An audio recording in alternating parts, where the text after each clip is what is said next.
destroyed. Let's speak to our correspondent Nomia Iqbal, who is in another town, Bowling Green, Kentucky. Similar state of devastation behind you, Nomia. It's always difficult, isn't it, for a president to time it right when to arrive at a disaster zone. The press secretary, Jen Psaki, said yesterday that he hopes to be a source of comfort to people there today.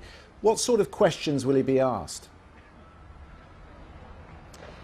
Yes, well, the way presidents handle these sorts of disasters are always very closely scrutinised. But I have to say, one of the things that really strikes you, especially being here, is the way the community has been getting together and really trying to pick people up. And I'm joined here now by Travis, who's a resident here in Kentucky. Just tell us what it's been like in terms of how people have been pulling together. I think it's just kind of indicative of the culture here, and it's a blessing to see, and I really appreciate that the community can kind of support one another, because we all need help, and I need help every day, and I needed help last week, and this week these people need a little more help than they did last week, but that's why we're here. And this neighbourhood has experienced a lot of tragedy, hasn't it? You were telling me before about one particular neighbour who has gone through unimaginable grief.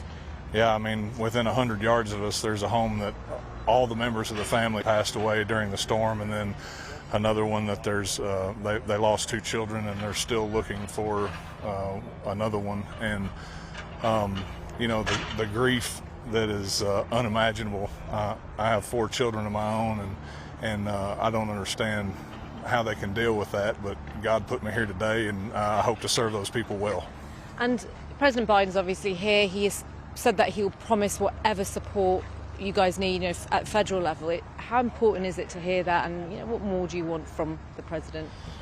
I don't know that I need anything from him, and I don't know that anybody in the community does. I think prayers are one of the most important things right now, and from the federal level, I really don't know, because we like to take care of one another, and we hope to do it well.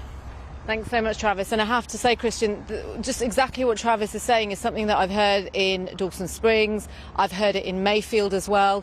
People do want the government to give some sort of response, but they're also just getting on with it. They are helping each other. People come from other states to give that support, because they know that it will take some time for people to rebuild and recover, and that's what they're trying to do. Yeah, and that really comes through from what Travis is telling us there. I have wondered over the last few days how many people there, with such devastation, and they lost their homes and their businesses, how much insurance will people have? How many of them will have insurance? Do they have tornado insurance? Is that something that people buy?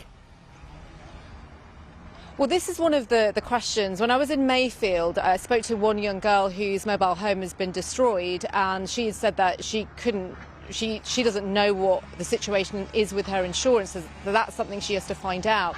So the way FEMA works, the Federal Emergency Management Agency, is that some people here have called it bureaucratic, but you have to check to see if your home is insured and go through the insurance, and if it's not, then you have to get onto FEMA. But one of the other challenges here is that in order to do that, you need to get online, you need to use the internet, and of course people don't have that right now. But there are FEMA officials who will be on the ground, and they are here in Kentucky to try and help people as much as possible.